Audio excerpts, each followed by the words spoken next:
منیر نیازی اردو اور پنجابی ادب کے جدید اور ترقی پسند شاعروں میں شمار ہوتے ہیں۔ آپ ایک بہترین فلمی نغمہ نگار بھی ہیں۔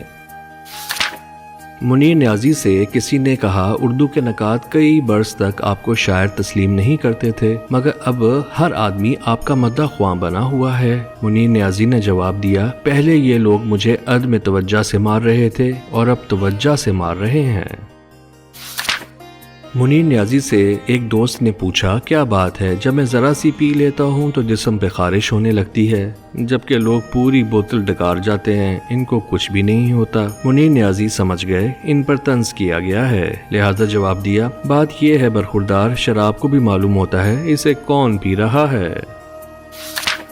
منیر نیازی منٹگمری سے لاہور آئے تو حمید اختر کو چائے پلانے کے لیے ایک مہنگے ریسٹورانٹ میں لے گئے۔ چائے کا بل ادا کرنے کے بعد بیرا 3-4 روپے کی رقم واپس لایا تو منیر نیازی نے اشارے سے پوری رقم بیرے کو بخش دی۔ حمید اختر حیران ہو رہے تھے کیونکہ اس زمانے میں امیر لوگ بھی 4-8 آنے سے زیادہ ٹپ نہیں دیا کرتے تھے۔ اتنے میں منیر نیازی نے جاتے ہوئے بیرے کو واپس بلایا اور ساری رقم اٹھا کر جیب میں ڈال لی۔ حمید اختر نے اچانک اس حرکت کی وجہ پوچھی تو منیر نیازی نے کہا، بیرے نے جاتے ہوئے ہمیں سلام ہی نہیں کیا تو بخشش کس بات کی۔